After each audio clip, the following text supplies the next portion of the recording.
Hello, Karsten versus the market here.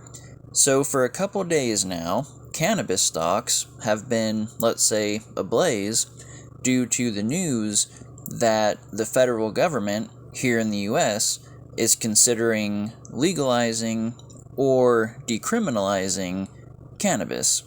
Now, we have been down this road before, so a lot of these cannabis stocks that are running pretty nicely because of this news may cool right back down if the House does not pass such a bill.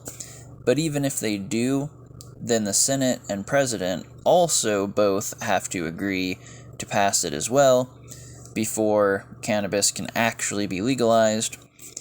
I expect, at the rate we're going, that there will be a day, whether it's this time or later, that the federal government at least will say, alright, we are not criminalizing it anymore, we're going to leave it up to the states.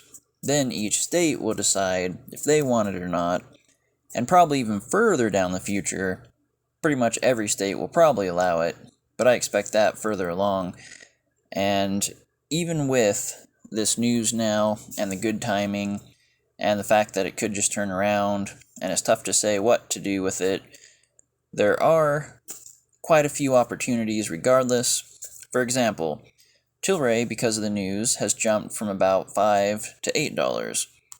Now it has a fair value of about $14 per share, according to some sources, and it used to be a lot higher in the past. Also, it has earnings pretty soon, and it's known to be pretty sensitive if the earnings are good at least, and it also is a profitable corporation. At least some quarters have reported positive revenue.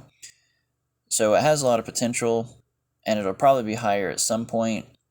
In the short term, I don't know which direction it would go, so I may consider a call and a put that are properly bought so that I can profit for sure either direction. But I think longer term, we're going to see Tilray back into the 10 to 20 range for sure, maybe 15 or so. There's also a few other stocks. For example, Sundial is a much more inferior stock, I would say. It's been a lot less reliable, and it's not been that good, but it has potential too. I also recently profitably traded some of it, and then because it has earnings soon, and also because of the good news and the good timing, I used some of that profit to buy another call, just because the short-term $1 calls are pretty cheap, but I didn't spend more than I expect to lose if I'm wrong. And there's quite a few other cannabis stocks worth looking into as well. It's definitely an interesting sector. And I guess that's pretty much it for this video. I just wanted to kind of briefly touch on the topic and the news. And it'll be interesting to see what happens from here. Hopefully this will be a great year for all of us. And with that said, good luck.